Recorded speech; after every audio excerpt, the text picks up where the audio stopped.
Yes. तो बच्चों electrophilic substitution के अंदर हम लोगों ने पार्ट देखा था आपका। एक तो इसमें जो बेसिक रिएक्शंस आपको नीट में डिस्कस की जाएंगी, ठीक है ना। एक तो आपकी हेलोजनेशन रिएक्शन, ठीक है ना। हेलोजनेशन मतलब एडिशन ऑफ हेलोजन, ठीक है। और सेकेंड रिएक्शन जो इंपॉर्टेंट रहती है, दिस इज द नाइट्रेशन, ठीक है, नाइट्रेशन।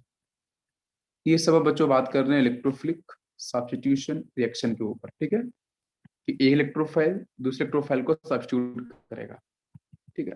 थर्ड अपन बात करें तो थर्ड बच्चों यहां से आपका रहेगा सल्फोनेशन, ठीक है, सल्फोनेशन। और लास्ट वन होगा it is fiddle craft reaction, जिसमें एल्काइलेशन होगा, मतलब CH3 प्लस का एडिशन होगा तो एल्काइलेशन बोलेंगे, R प्लस का, है ना, R प्लस का एडिशन तो एल्काइलेशन होगा। और एसाइलेशन में अपन क्या देखते हैं, CH3 C double bond O और यहाँ पॉजिटिव आएगा, तो दिस इज दी एसाइलेशन। तो एसाइलेशन और एल्काइलेशन, ठीक है, ये अपन आज देखने वाले हैं। तो कुछ एग्जांपल हमने लिए थे, तो नेक्स्ट बच्चों अपन यहाँ पे कुछ एग्जांपल लेते हैं। जैसे एक क्वेश्चन PMT का है ना, उसको हमने लिया है इस तरीके से बच्चों। एक मॉलिक्यूल लिया हमने जहां पे आपका अल्टरनेट पोजीशन पे आपका डबल बॉन्ड यहाँ पे प्रेजेंट है। इसके साथ यहाँ पे हम लोगों ने लगाया CH3 और एक CH3 आपका इधर है।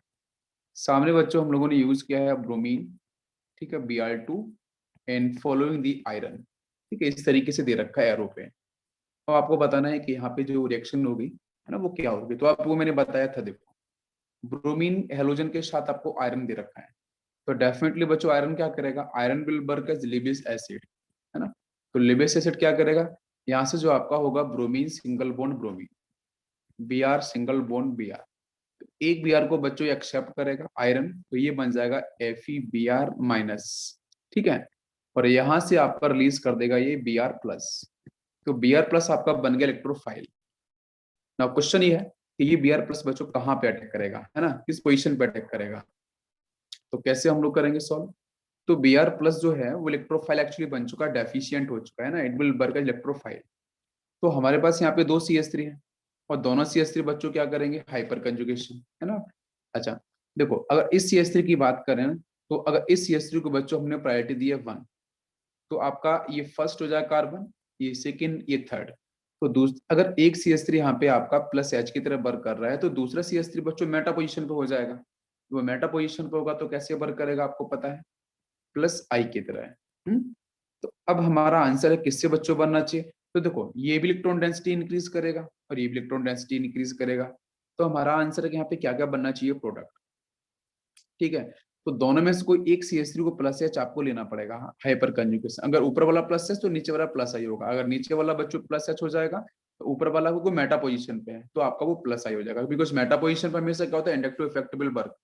तो फिर यहाँ से डायरेक्ट आंसर आप निकाल सकते हो, कैसे कि बोथ ग्रुप आर एक्टिवेटर, है ना। तो अगर बच्चों मान लो मैंने इसको प्रायोरिटी दे दी है इस CH3 को, तो जब ये CH3 को प्रायोरिटी तो हाइपर कंजुगेशन होगा तो बच्चों एक बार यहाँ डेंसिटी इंक्रीज होगी, इधर डेंसिटी और यहाँ पे डेंसिटी, मतलब ऑर्थो और पैरा पोजीशन पे, ortho and para position electron density increase होने वाली है। तो ये डेफिशिएंट है, तो डेफिशिएंट कहाँ अटैक करेगा, ऑर्थो और पैरा पोजीशन पे। तो देखो एक बनेगा प्रोडक्ट आपका कुछ इस तरीके से, मैं डायरेक्ट बना रहा हूँ, आप ध्यान दो। यहाँ पे CH3, तो एक CH3 आपको पहले लगा के दिया था उसने, तो एक CH3 आपका यहाँ पे अटैक कर जाएगा, है ना, फर्स्ट प्रोडक्ट।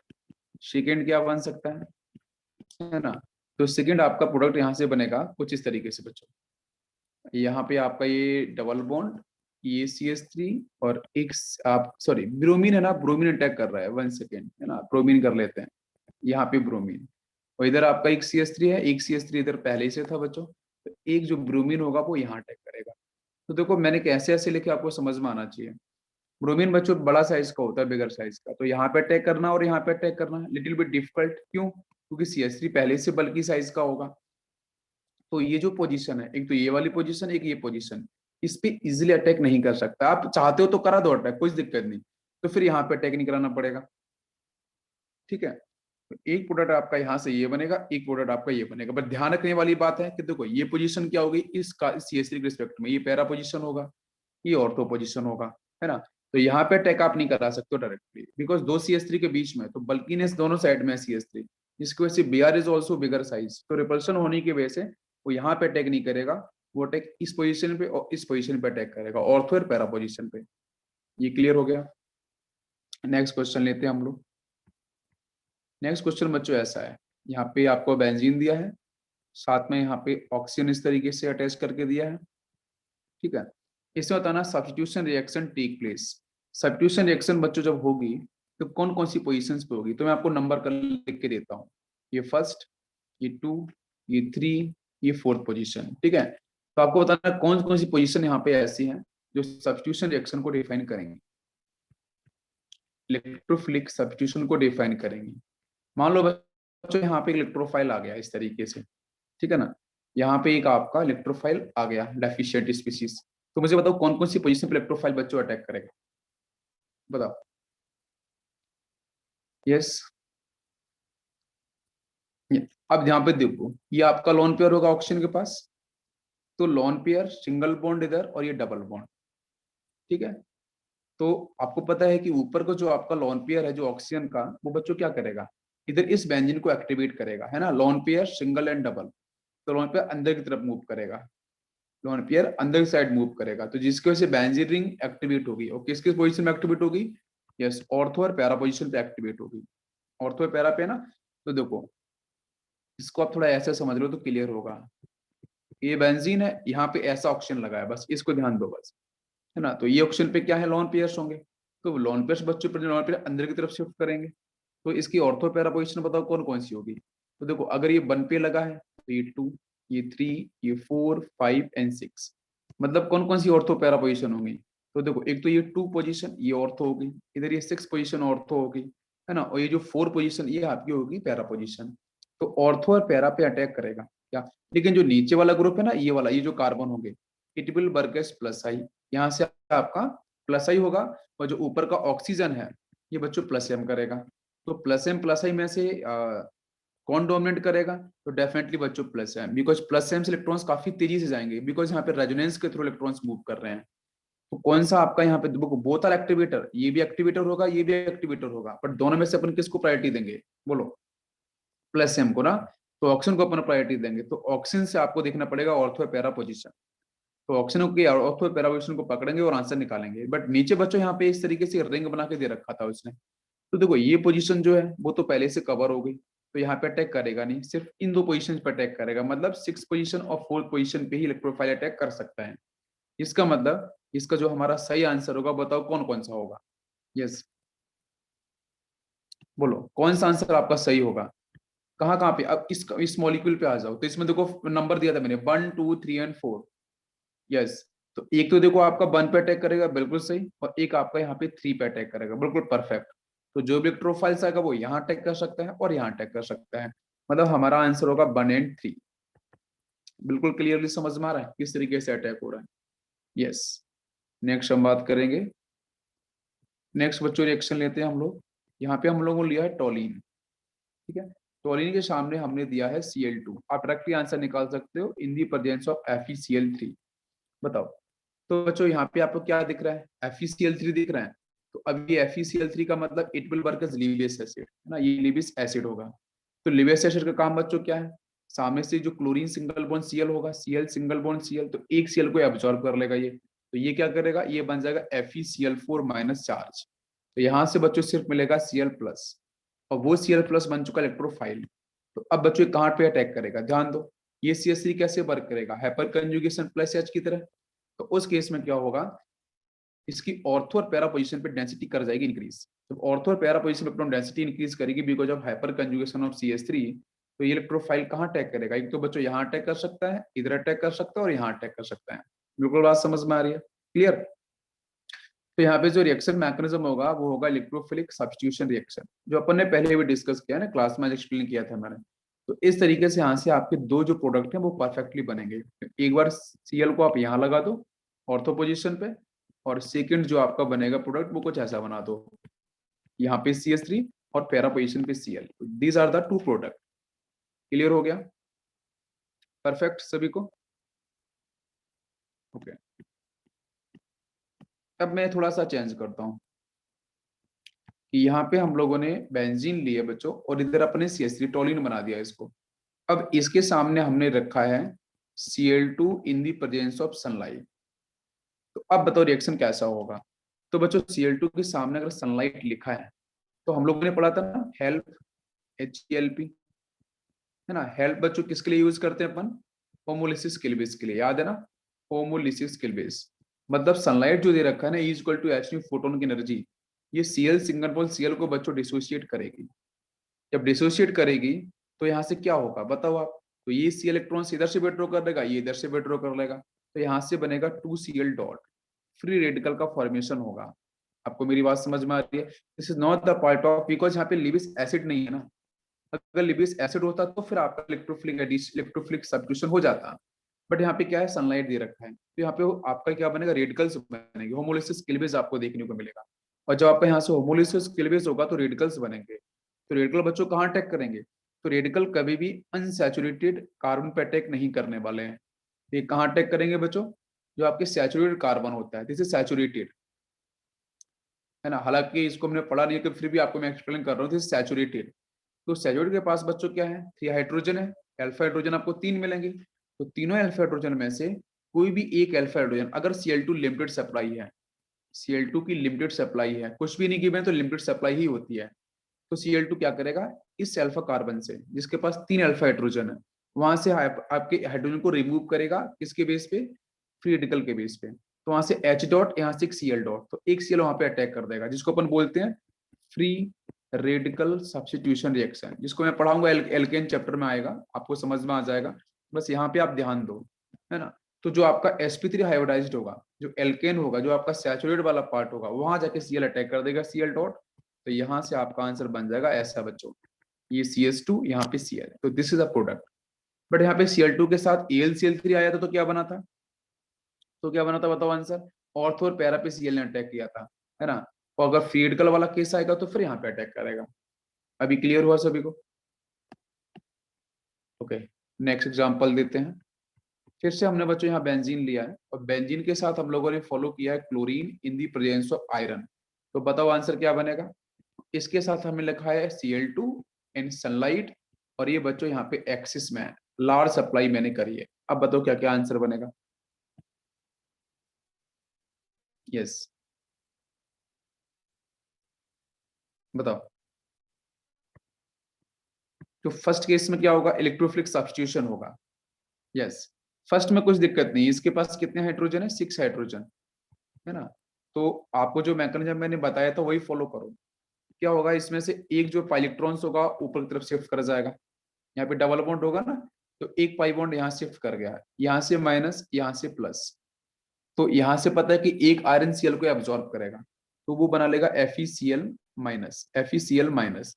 तो यहाँ से आपको सीधा मिलेगा Cl प्लस, है ना, Cl प्लस। Cl प्लस कहाँ अटैक करेगा, इस न्यूक्लियोफिलिक सेंटर पे। तो मैंने बताया था पूरा प्रोसेस। फिर इसके पास जो हाइड्रोजन है वो अपने इलेक्ट्रॉन्स को दे देगा इस पॉजिटिव की साइड में, तो फिर से आपको एरोमेटिसिटी आपको मिल जाएगी वापस से। तो ये आपका देखो कैसा होगा, डायरेक्ट आंसर मैं बताऊं तो बच्चों क्लोरोबेंजीन मिलेगा डायरेक्ट आंसर। लेकिन जब उसने कहा एक्सिस में यूज किया है तो फिर बताओ क्या बनेगा। सेकेंड केस में जब वो एक्सिस में यूज करेगा क्लोरीन को, तो उस केस में बेंजीन रिंग के जितने भी आपके हाइड्रोजन है वो सबको रिलीज कर देगा। बेंजीन रिंग के जितने भी हाइड्रोजन हैं, सारे के सारे हाइड्रोजन यहाँ से रिलीज होने वाले हैं, ठीक है।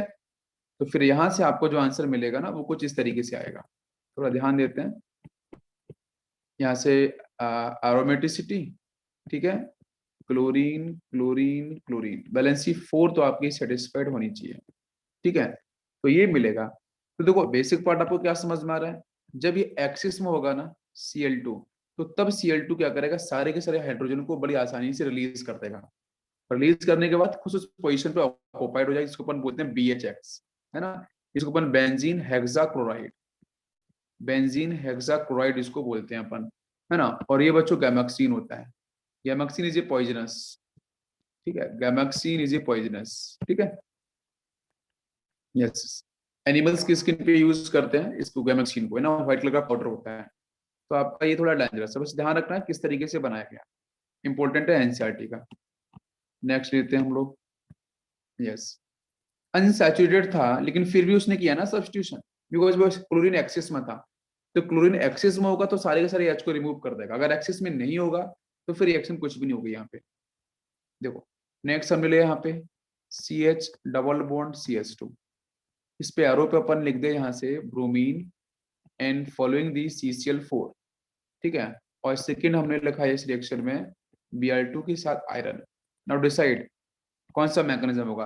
ब्रोमीन के साथ CCl4 लिखा है, हम लोग पढ़ चुके इलेक्ट्रोफिलिक एडिशन, याद है आपको, इलेक्ट्रोफिलिक एडिशन रिएक्शन होगी, है ना। CCl4 दे रखा है आपका, नॉन पोलर सॉल्वेंट दे रखा है, तो नॉन पोलर सॉल्वेंट से कोई मतलब होगा नहीं, ब्रोमीन ब्रोमीन तो डिसॉल्व होने वाला है नहीं यहाँ से, तो ऊपर इलेक्ट्रोफिलिक एडिशन होगा, बट नीचे कौन सा मैकेनिज्म होगा बताओ जरा। यहाँ पे होगा इलेक्ट्रोफिलिक सब्स्टिट्यूशन रिएक्शन होने वाली है, ठीक है। अब आपको ये भी पता है कि CCl4 दे रखा है, तो फिर यहाँ पे ब्रोमीन कैसा सिमेट्रिकल के साथ CCl4 है, तो कैसे बताओ यहाँ पे नॉन क्लासिकल मैकेनिज्म होगा ना, नॉन क्लासिकल मैकेनिज्म डिस्कस किया था ना, साइक्लोहेलोनियम आयन बनाया था इसने, या साइक्लोहेलोनियम आयन बनाया था, और यहाँ पे कौन सा अटैक होगा, एंटी एडिशन, एंटी अटैक होता है, ये भी आपको एक्सप्लेन किया था मैंने। तो यहाँ से आपका क्या बनेगा प्रोडक्ट, ध्यान दो आप, ये तो आपका रिंग ऐसा रहेगा फर्स्ट केस में, तो CH और यहाँ पे आपका CH2, तो एक ब्रोमीन नीचे की तरफ होगा और एक ब्रोमीन यहाँ से ऊपर की साइड में होगा, ठीक है ना। तो ये बनेगा आपका प्रोडक्ट, ये तो बिल्कुल इजी सा है, साइक्लोहेलोनियम आयन का पूरा मैकेनिज्म है, इलेक्ट्रोफिलिक एडिशन हो जाएगा। बट जब ब्रोमीन के साथ आयरन यूज की, तो आयरन कैसा होता है, लिविस एसिड, तो एक Br को एब्जॉर्ब कर लेगा, तो यहाँ से बना लेगा FeBr माइनस, तो सिर्फ आपको मिल जाएगा यहाँ से Br प्लस। तो Br प्लस बताओ कहाँ पे अटैक करेगा, जल्दी से बोलो। तो उस केस में स्पीसीज कैसी है, एक्टिवेटर या डीएक्टिवेटर। तो मैंने बोला था बेंजीन के कार्बन से अगर बच्चों ए डबल बॉन्ड, यस बिल्कुल सही, मेटा पोजीशन, तो ये पाई तो बाहर जाएगा, जब बाहर जाएगा तो यहाँ से क्या माइनस और यहाँ से प्लस, तो बेंजीन के अंदर के जो पाई हैं अब वो बाहर की साइड में आएंगे, जब वो बाहर के साइड में आएंगे तो ऑर्थो पैरा पे डेंसिटी कम हो जाएगी, तो किस पे डेंसिटी बढ़ेगी, मेटा पोजीशन पे। तो इन पोजीशंस पे इलेक्ट्रॉन डेंसिटी मैक्सिमम डेफिनेटली होने वाली है। तो Br प्लस कहाँ ट्रैक करेगा, या तो इस पोजीशन पे या फिर इस पोजीशन पे। क्लियर क्लियर हो रहा है ना सभी को, यस। हाँ हाँ, यहाँ पे मैकेनिज्म इलेक्ट्रोफिलिक सब्स्टिट्यूशन होगा, इलेक्ट्रोफिलिक सब्स्टिट्यूशन रिएक्शन आपकी होने वाली है। तो कहाँ पे अटैक करना है आपको, डेफिनेटली मेटा पोजीशन पे अटैक कराना है, तो मेटा पोजीशन पे अटैक करा दो फिर। यहाँ से आपका ये डबल बो ये सर रिंग, यहाँ से CH डबल बॉन्ड CH2, और बच्चों यहाँ पे ब्रोमीन इधर लगा दो, एक प्रोडक्ट में ब्रोमीन को यहाँ लगा देना, बस बन गया प्रोडक्ट। क्लियर हो गया सभी को, यस। नेक्स्ट रिएक्शन लेते हैं। तो नीट में ना इसी टाइप की रिएक्शंस आती हैं बच्चों, बेंच में हो या फिर नीट में हो। एडवांस का सेक्शन तो आप लेक्चर मेरे ऑलरेडी हैं उनके ऊपर एडवांस के, तो वहां से आप मैकेनिज्म वाले काफी कॉन्सेप्ट देख सकते हो, लेकिन वो इतना डेप्थ में आपके सिलेबस में आता नहीं है ना, तो हमें उतना ध्यान देने की जरूरत भी नहीं है, हमें बस बिल्कुल जो इंपॉर्टेंट चीजें वो ध्यान रखनी है नीट के अंदर, है ना। तो यहाँ पे हमने दिया है ब्रोमीन के साथ पोलर सॉल्वेंट, मैंने यहाँ पे दिया है पोलर सॉल्वेंट ब्रोमीन के साथ, या फिर इसको ऐसे भी तो लिख सकते थे, पोलर सॉल्वेंट है तो मतलब ब्रोमीन के साथ आप H2 लिख दो, तो वो भी यही मतलब है, पोलर पोर्टिक सॉल्वेंट है। तो क्या बनेगा आंसर बताओ जल्दी से, यस। तो अब इस केस में बच्चों लॉन पेयर दिख रहा है ना, बेंजीन की कार्बन से अटैच एटम पे लॉन पेयर है, तो वो अंदर आएगा, तो अंदर आएगा तो रिंग एक्टिवेट होगी हमारी, कहाँ कहाँ पे, इन तीन पोजीशंस पे, ऑर्थो और पैरा पोजीशन पे, है ना। और उस केस में अगर बच्चों एक्सिस में होगा, है ना, bromine water is in axis, तो यहां से क्या करेगा बताओ आप लोग। तो ये दोनों जब कंबाइन होंगे तो क्या क्या बच्चों क्रिएट होगा, यहाँ से अपन बनाते हैं ना हाइपोहेलस एसिड HOBr टाइप बनाते हैं ना, तो यहाँ से HO क्या होता है बच्चों माइनस, और Br यहाँ से क्या होता है प्लस में होता है, तो देखो बनेगा इलेक्ट्रोफाइल। तो यही इलेक्ट्रोफाइल क्या करेगा, अटैक करेगा ऑर्थो पैरा पोजीशन पे। If it is in axis, तो बताओ कहाँ कहाँ पे अटैक करेगा, तीनों पोजीशन पे। तो नीचे कोई बल्कि ऐसा नहीं, तो एक बार ब्रोमीन को यहाँ लगा दो, एक बार ब्रोमीन को इधर लगा दो, एक बार ब्रोमीन को यहाँ लगा दो, ऊपर हो जाएगा आपका OH। तो this is a product. IUPAC name क्या होगा इसका, 2,4,6 ट्राइब्रोमोफिनॉल, है ना। और यही बच्चों बड़ा इंपॉर्टेंस है, यही आपका कैसा कलर का होता है, ये टेस्ट फॉर फिनॉल, ये आपका व्हाइट कलर का आपका बनता है प्रोडक्ट। और यही बच्चों क्या है, ये जो रिएक्शन अपन लिखी ना, ये टेस्ट फॉर फिनॉल है, टेस्ट ऑफ फिनॉल ना। फिनॉल की टेस्ट करने के लिए हम इसका यूज करते हैं ब्रोमीन वाटर का, ये सभी को समझ में आ रहा है। तो टेस्ट ऑफ फिनॉल के लिए हम इसको यूज करेंगे। और व्हाइट कलर का पीपीटी आपको देखने को मिलेगा। क्लियर हुआ सभी को? ओके, नेक्स्ट देखते हैं हम लोग। अब देखो, अब फिर से अपन ने वही रिएक्शन ली बच्चों, फिनॉल ले लिया। अब इस फिनॉल के साथ हमने सपोज ऐसे थे, हम कंपैरिजन कर रहे हैं ना रिएक्शन के साथ साथ में। तो आपका यहाँ पे है non polar solvent. Non polar का मतलब बच्चों जैसे ब्रोमीन के साथ किया, इस तरीके से लिखा हो चाहिए, साइड। अगर हम ब्रोमीन वाटर का यूज करेंगे तो फिर हमारा आंसर कैसे बनेगा? सॉरी, ब्रोमीन के साथ CCl4 का यूज करेंगे, then what is the product? Non polar है। तो क्या अभी भी बच्चों ये इन ऑर्थो और पैरा पोजिशन पे अटैक करेगा जाके ये? यस और नो? नहीं करेगा। तो इस केस में ये अटैक करता है बच्चों इंडिविजुअली। कैसे? एक बार फिनॉल की ऑर्थो पोजिशन पे ब्रोमीन को लगा दो, और एक बार ब्रोमीन को आप पैरा पोजिशन पे लगा दो, इस पोजिशन पे। तो फिर बनेंगे आपके ये दो प्रोडक्ट। लेकिन जब ब्रोमीन के साथ अपन अगर वाटर यूज करेंगे तो बच्चों H2O क्या करता है? वो एक्सिस में हो, तो पोलर प्रोटेक्ट सॉल्वेंट तीनों पोजीशन पे एक साथ Br प्लस का अटैक कराता है, because of polarity will maximum, है ना। और अगर ब्रोमीन के साथ CCl4 आएगा तो वो इंडिविजुअली अटैक करेगा। एक बार यहां लगा दो या फिर इसे यहां लगा सकते थे, और एक बार इस पोजीशन पे, तो बनेंगे आपके टू प्रोडक्ट। क्लियर? तो bromine in presence of polar protic solvent या पोलर सॉल्वेंट, है ना, तो कन्वर्ट एक्चुअली किस में होता है? फिनॉक्साइड आयन के अंदर। और फिनॉक्साइड आयन क्या करता है बच्चों? That will increase the electron density of benzene ring, है ना। तो जब मैंने वाटर मॉलिक्यूल्स यूज किया था तो वहां पे जो फिनॉल था, एक्चुअली फिनॉल कुछ यही था। तो फिर उस केस में ये H प्लस आयन बाहर निकल जाता है, और यहाँ पे क्या होगा? निगेटिव चार्ज आएगा। तो ये बनता है आपका फिनॉक्साइड आयन। और फिनॉक्साइड आयन के अंदर इलेक्ट्रॉन डेंसिटी जो होती है अचानक से तेजी से इंक्रीज हो जाती है इन पोजीशंस पे, ऑर्थो और पैरा पोजीशन पे। तो एर्थो और पैरा पोजीशन पे इलेक्ट्रॉन डेंसिटी बच्चों जैसे इंक्रीज होगी मैक्सिमम, तो उस केस में Br प्लस जो होगा वो तीनों पे अटैक, तीनों पोजीशन पे अटैक एक साथ कर जाता है। क्या आपको मेरी बात समझ में आ रही है?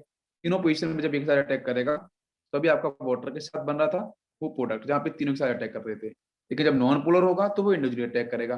फिर इस केस में फिनॉक्साइड आयन आपका नहीं बनता है, या रीजन आपको ध्यान रखना है। नेक्स्ट केस लेते हैं। हाँ, जो भी पॉइंट क्लियर नहीं हो आप बीच में बता सकते हो। यहाँ पे देखो अपन ने NH2 ले लिया है, एनिलीन। अब आप बताना डायरेक्ट आंसर। यहाँ पे लिया अपन ने ब्रोमीन के साथ H2O, है ना। और एक केस हमने लिया यहाँ पे ब्रोमीन के साथ CCl4। बताओ क्या बनेगा प्रोडक्ट? बोलो जल्दी से। ब्रोमीन के साथ H2 है, ब्रोमीन के साथ CCl4 है, क्या बनना चाहिए प्रोडक्ट? यस। इस केस में आपको पता है प्लस M की तरफ वर्क करेगा, बट यहाँ पे फिनॉक्साइड आयन नहीं बनने वाला।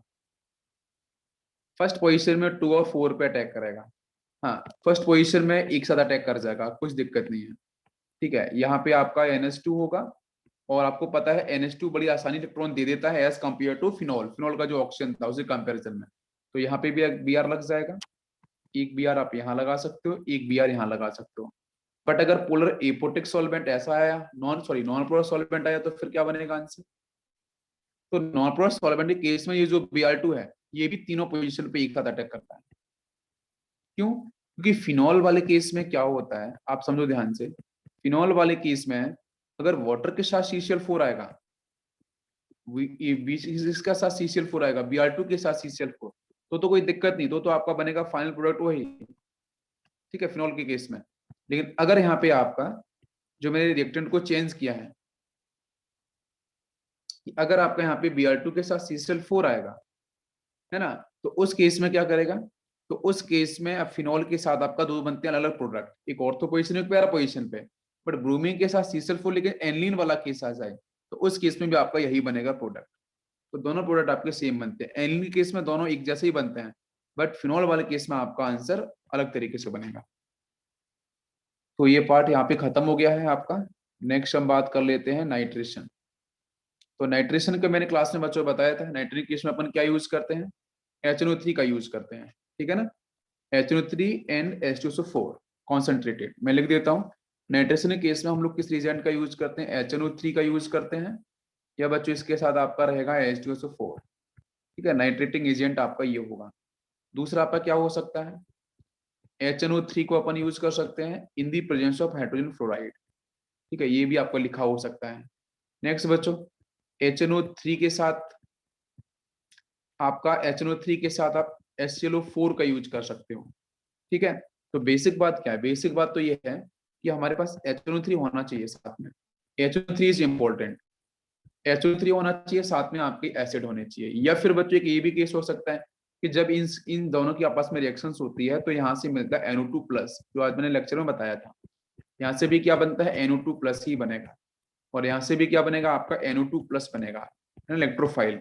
या फिर बच्चों मान लो चलो कोई भी कंपाउंड ऐसा है, कोई भी कंपाउंड ऐसा है जिसके पास NO2 प्लस पहले से ही प्रेजेंट है, कोई भी कंपाउंड या सॉल्ट ऐसा है जिसके पास NO2 प्लस पहले से प्रेजेंट होगा, तो उन स्पीसीज को भी हम लोग यहाँ पे यूज कर सकते हैं। जैसे जैसे लिखा अपन ने CH3 COO और NO2, ऐसा लिख दिया मैंने, तो क्या होगा, CH3 COO तो माइनस हो जाएगा, NO2 यहाँ से प्लस हो जाएगा। तो इस रिएजेंट का भी हम यूज कर सकते हैं। तो बेसिक बात क्या है, बेसिक बात है कि नाइट्रेशन के अंदर हमें किसी भी हालत में क्या चाहिए, NO2 प्लस चाहिए। NO2 प्लस आपको इन रिएजेंट से मिल सकता है, या फिर आप डायरेक्ट कभी ऐसा जाए CH3 COO NO2, तो भी आपको NO2 प्लस मिलेगा, तो वो भी आपका नाइट्रेशन वाला केस हो। समझ में आ गया सभी को? तो देखते हैं हम लोग रिएक्शन।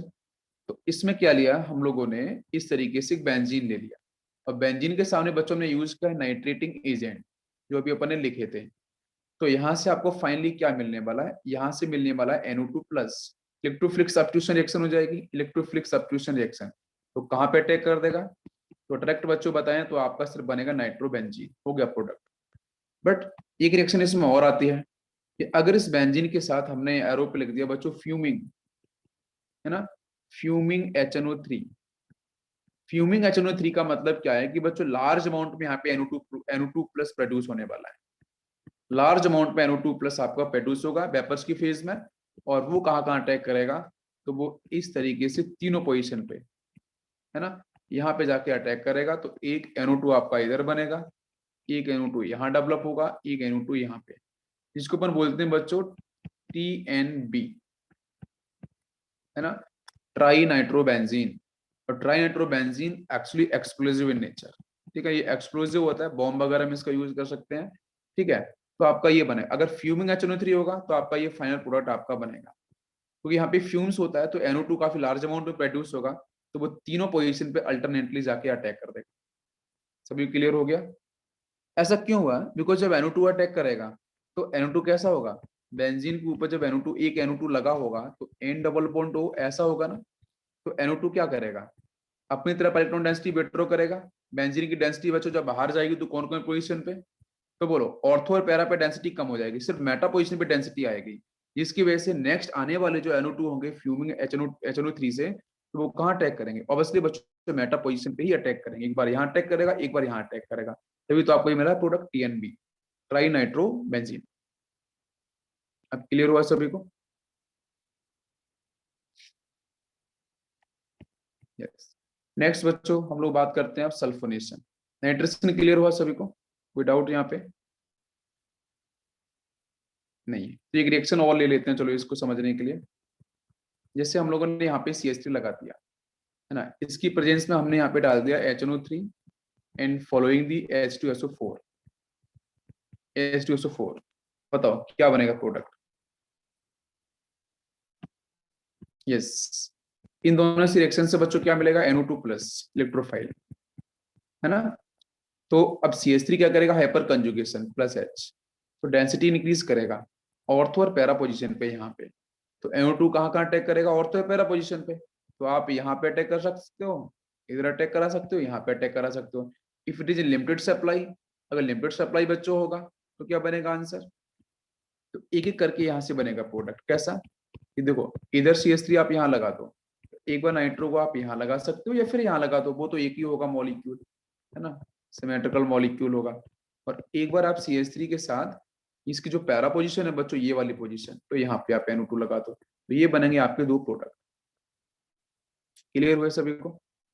बिकॉज ये रिंग भाई ये अंदर देगा ना इलेक्ट्रॉन, तो रिंग विल एक्टिवेट, एक्टिवेट कहाँ पे होगी, ऑर्थो पैरा पोजीशन पे, तो बस वहीं पे NO2 अटैक कर देगा डायरेक्ट, NO2 प्लस, हो गया आंसर आपका। नेक्स्ट हम लोग बात करते हैं सल्फोनेशन की। Yes, next is sulphonation. Sulphonation में हम क्या यूज करते हैं बच्चों? Concentrated H2SO4। तो कॉन्सेंट्रेटेड H2SO4 में हम 2 मोल्स H2SO4 के यूज करते हैं, 2 मोल्स H2SO4। तो 2 मोल H2SO4 से क्या बच्चों निकलता है? SO3, जो मैंने एक्सप्लेन किया था आज आपको। तो SO3 इलेक्ट्रोफाइल की तरह वर्क करेगी यहाँ पे। कैसे? कि सल्फर डबल बॉन्डो डबल बॉन्डो डबल बॉन्डो। इसमें आपको पता है कि पाई तो ऊपर की तरफ ही जाने वाला है, बिकॉज डिफरेंस इलेक्ट्रोनेगेटिविटी। तो सल्फर में बच्चों पॉजिटिव चार्ज डेंसिटी इंक्रीज कर जाएगी। दैट्स व्हाई जब भी सल्फोनेशन प्रोसेस आ जाए तो आप वहां पे SO3 ही रिलीज करो, है ना। SO3 मैंने क्लास में बताया कैसे निकलता है। तो SO3 बच्चों सिर्फ वर्क करेगा आपका इलेक्ट्रोफाइल की तरह। तो देखते हैं इसका रिएक्शन कैसे होगा। तो यहाँ से हमने बेंजीन ले ली इस तरीके से और सल्फोनेशन ले लिया। तो वहां से सल्फर डबल बॉन्डो एंड डबल बॉन्डो। तो सबसे पहले क्या होगा? कोई सा भी एक पाई आप ऊपर शिफ्ट कर सकते हो, डेल माइनस डेल पॉजिटिव। अभी जो डेल पॉजिटिव आया, अब डेल पॉजिटिव के साथ बच्चों क्या होगा कि ये इलेक्ट्रोफाइल बन चुका है। अब इलेक्ट्रोफाइल कहाँ अटैक करेगा? तो मान लो बच्चों यहाँ से ये पाई ऊपर गया, यहाँ पे माइनस, यहाँ पे प्लस, है ना। तो ये जाके यहाँ पे न्यूक्लियोफिलिक सेंटर पर अटैक कर दिया इसने, पहली स्टेप। तो जब ये अटैक करेगा तो यहाँ से क्या होगा? ये एक पाई दूसरा पाई, ऊपर यहाँ पे एक हाइड्रोजन होगा और इस साइड में आ जाएगा सल्फर डबल बॉन्डो यहाँ से O माइनस। ठीक है ना? फिर भी क्लियर हुआ यहाँ तक? अब जब पहली स्टेप यहाँ से क्लियर हो गई है तो अब इसके बाद बच्चों क्या होगा? यहाँ पे तो पॉजिटिव चार्ज होगा, तो उस पॉजिटिव को स्टेबलाइज करने के लिए यहाँ से जो हाइड्रोजन है वो रिलीज होगा, वो अपने इलेक्ट्रॉन्स को यहाँ शिफ्ट कर देगा। तो H प्लस की फेज में यहाँ से बाहर चला जाएगा। और जब बाहर जाएगा तो फिर क्या बनेगा? ये कुछ इस तरीके से double bond double bond double bond. और यहाँ बच्चों होगा sulphur double bond O then O minus. अब O माइनस फिर से स्टेबल होना चाहेगा, नेगेटिव। तो हमारे तो यहाँ से बच्चों देखो, जो H प्लस आयन यहाँ से रिलीज हुआ था वो H प्लस आयन वापस से रिलीज निकलेगा और जाके कहाँ अटैक कर देगा? इस न्यूक्लियोफिलिक सेंटर पे। तो फिर ये फाइनली आपका बन जाएगा सल्फोनिक, बेंजीन सल्फोनिक एसिड, इस तरीके से SO3 और H। तो this is the final product. Clear हो गया? ये आपकी फर्स्ट स्टेप थी और यहाँ से आपकी सेकेंड स्टेप थी। दोनों पॉइंट क्लियर हुए? यस। तो इसकी अब हम लोग कुछ रिएक्शन ले लेते हैं। देखो रिएक्शन बच्चों लिए हम लोगों ने टोलिन, टोलिन के साथ लिखा हमने कॉन्सेंट्रेटेड HNO3 फॉलोइंग दी कॉन्सेंट्रेटेड H2SO4। बताओ व्हाट इज द प्रोडक्ट? क्या बनेगा प्रोडक्ट? बताओ जल्दी से आंसर। तो आपको क्या दिख रहा है कि सर ये क्या रिएजेंट है? नाइट्रेशन के हैं, तो NO2 प्लस निकलेगा, है ना। और अगर बच्चों बोथ आर कॉन्सेंट्रेटेड तो इसमें जो NO2 प्लस लेवल निकलेगा वो लार्ज अमाउंट में निकलेगा। फिर वो कहाँ अटैक करेगा? तो ये बच्चों प्लस H होगा हाइपर कंजुगेशन से, तो डेंसिटी कहाँ कहाँ इंक्रीज होगी? ऑर्थो और पैरा पोजीशन पे। तो ये NO2 कहाँ कहाँ अटैक करेगा? इधर भी अटैक करेगा, यहाँ भी करेगा और यहाँ भी करेगा, तीनों पोजीशन पे अटैक कर देगा जाके। ठीक है ना। तो एक बार नाइट्रो को यहाँ लगा दो, एक बार नाइट्रो को यहाँ लगा दो, एक बार नाइट्रो को इधर लगा दो, यहाँ रहेगा CH3, है ना। तो इसको अपन बोलते हैं TNT, this is trinitrotoluene. और this is also explosive in nature. इसके अंदर भी हम जो डायनामाइट वगैरह उसमें यूज करते हैं, है ना, पत्थर वगैरह तोड़ने के लिए, है ना, उसके अंदर इसका यूज करते हैं। तो this is TNT, trinitrotoluene, और it is also explosive in nature. ठीक है ना, इसको ध्यान रखना है आपको। Now it is clear? बताओ बच्चों। यस।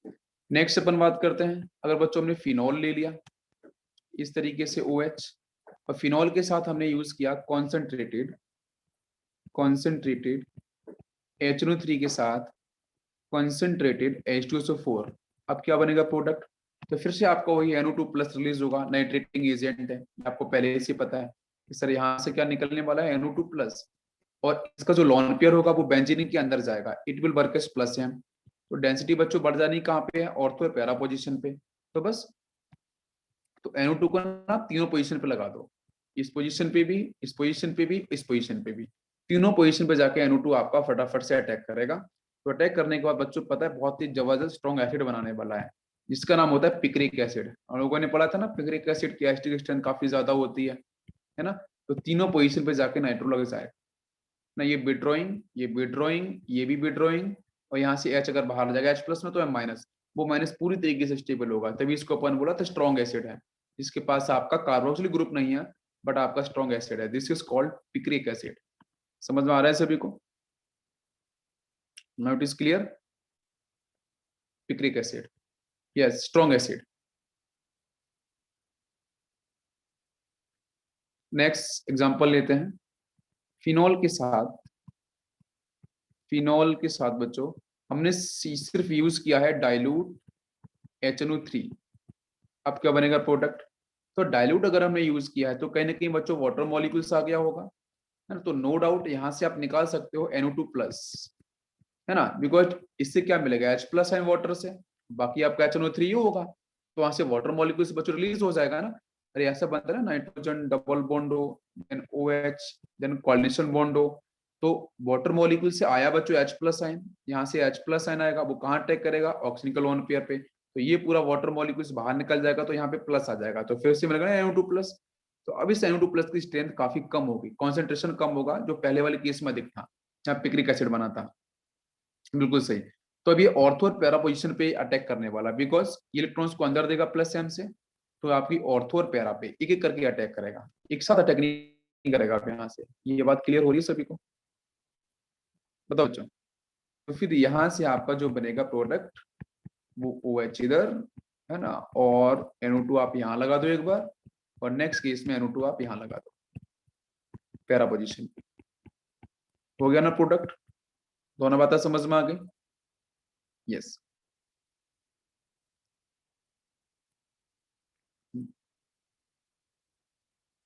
हाँ, अभी अभी मैं एक्सप्लेन करता हूँ इसको, है ना।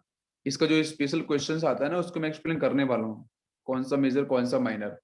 तो देखो, अब जो आपने पूछा ना, अब उसका आंसर यहाँ से आपको मिलेगा। ध्यान दो, यहाँ पे लगाया हम लोगों ने NH2, तो ये सब समझ में आएगा, प्यारा वाला मेजर होगा कौन सा माइनर होगा, है ना, मैं सब बताऊंगा। प्यारा वाला मेजर आएगा, है ना, रिपल्शन कम होगा वहां पे।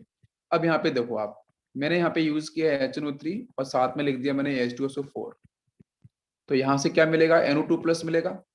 तो अब ध्यान दो, NO2 प्लस कहाँ कहाँ अटैक करेगा, ऑर्थो और पैरा पोजीशन पे, यहाँ पे, इस पोजीशन पे, इस पोजीशन पे। मैं तीनों पोजीशंस को लेके बताऊंगा और इस पोजीशंस को लेके भी बताऊंगा। तो इसमें आपके पॉसिबल प्रोडक्ट कितने बनेंगे, 3 आप बना सकते हो। इससे NH2 यहाँ लगा दिया, एक बार नाइट्रो इधर बना दिया। सेकेंड केस की बात करेंगे तो फिर से आप बना दो, यहाँ पे NH2 हो जाएगा, और एक बार ये आपका नाइट्रो अपन ने मेटा पोजीशन पे भी लगा के देख लिया। और थर्ड केस में बनेगा आपका, हम पॉसिबिलिटीज की बात कर रहे हैं, तो बच्चों NO2 आपका यहाँ लग जाएगा। अब इन तीनों में से मेजर कौन होगा, तो दिस वन इज मेजर, इसका अमाउंट आता है 51% के अराउंड। ठीक है, ध्यान रखना पड़ेगा। इसके बाद आपका नेक्स्ट जो मेटा पोजिशन वाला है, इसके बाद जो आता है 47% के अराउंड, और इसकी बात करेंगे तो ये आता है 2% के अराउंड, है ना। ऐसा क्यों होता है, बिकॉज अटैकिंग टेंडेंसी। तो इसमें आपको ध्यान देना है कि ये जो पैरा प्रोडक्ट है, ये जो पैरा वाला है, ये बड़ा स्पेशल सा केस है, ये आपकी स्पेशल टाइप की रिएक्शन है, आपको ध्यान रखना एनिलीन के केस में। तो उस केस में आपका, या फिर जो फिनोल वाला केस भी था ना, वहां भी पैरा वाला मैक्सिमम होता है, तो ये आपका मेजर होगा। बाकी दोनों जो बचे हुए हैं वो होते हैं माइनर प्रोडक्ट। तो ये भी क्वेश्चन आपका पूछा गया, ध्यान रखना। क्लियर हुआ सभी को?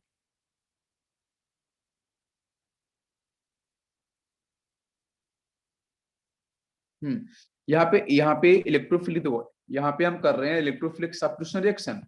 तो यहाँ से आप समझो, यहाँ से दो रिएक्शन, दो मैकेनिज्म हो रहे हैं। तो एक तो ये वाला प्रोडक्ट, एक ये वाला, ये दोनों बनते हैं इलेक्ट्रोफिलिक सब्स्टिट्यूशन रिएक्शन से। बट ये जो प्रोडक्ट है ना मेटा वाला, ये किससे बनता है, ये बच्चों एक डिफरेंट मैकेनिज्म, इसको बोलते हैं बेंजाइन मैकेनिज्म, है ना। बेंजाइन मैकेनिज्म, ये बेंजाइन मैकेनिज्म से बना हुआ है मेटा पोजीशन पे। तो मेटा पोजीशन पे बेंजाइन मैकेनिज्म से आंसर आता है। बेंजाइन मैकेनिज्म मैं एक्सप्लेन कर दूंगा आपको, तो समझ में आ जाएगा। ये दोनों जो है ऑर्थो पैरा वाले, ये किससे बने हैं, ये बने इलेक्ट्रोफिलिक सब्स्टिट्यूशन से, और वो बना बेंजाइन मैकेनिज्म से। तो पहले ये एनिलीन वाले केस में पहले बेंजाइन बनेगा, बेंजाइन बनने के बाद वो मेटा पोजीशन पे अटैक करता है। ठीक है ना, ये मैं एक्सप्लेन कर दूंगा आपको, ऐसे मतलब बेंजाइन मैकेनिज्म से। अभी सिर्फ ध्यान रखो कि और ऑर्थो वाला पैरा वाला आपका मेजर होगा, देन मेटा का परसेंटेज, देन ऑर्थो का परसेंटेज। बट ऑर्थो और पैरा किससे बना है, इलेक्ट्रोफिलिक सब्स्टिट्यूशन से। बाकी जो मेटा वाला किससे बना है, बेंजाइन मैकेनिज्म से। क्लियर हो गया सभी को? परफेक्ट।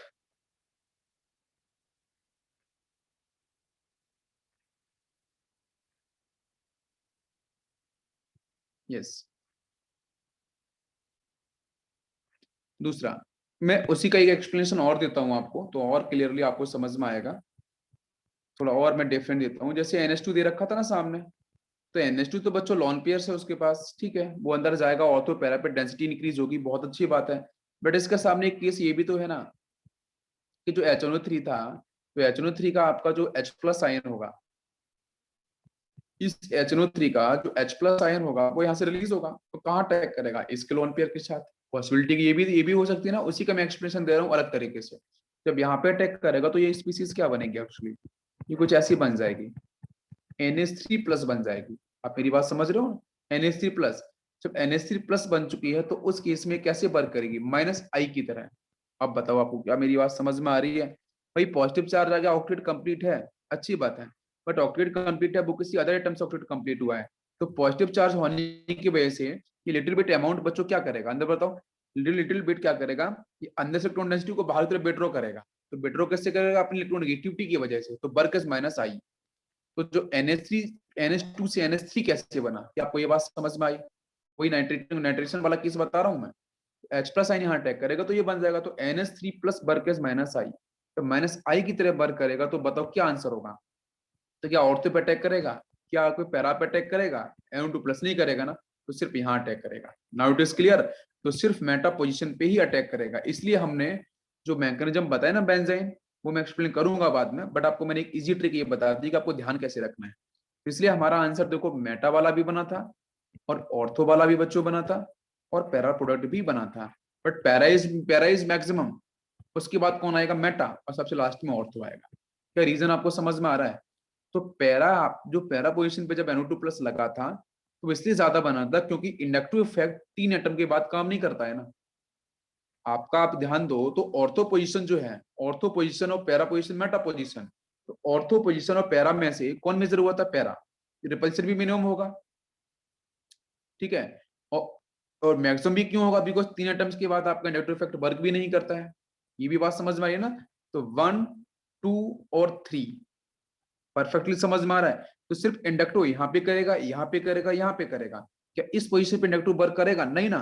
तो यहाँ पे तो आपका अटैक सिंपल रेजोनेंस की तरह है, जो हमने बताया NO2+ इलेक्ट्रोफिलिक सब्स्टिट्यूशन, उसी से अटैक होने वाला है। इसलिए पैरा आपका मैक्सिमम आया था। उसके बाद कौन आया था, ऑर्थो। कौन आएगा, सॉरी कौन आएगा, मेटा। फिर कौन आएगा आपका, ऑर्थो। ये आपका रीजन। ओके, नेक्स्ट अपन बात करते हैं फिडल क्राफ्ट रिएक्शन, है ना, फिडल क्राफ्ट रिएक्शन, ठीक है। तो फिडल क्राफ्ट रिएक्शन क्या है, इसको पढ़ेंगे बच्चों हम लोग कल के लेक्चर में, ठीक है।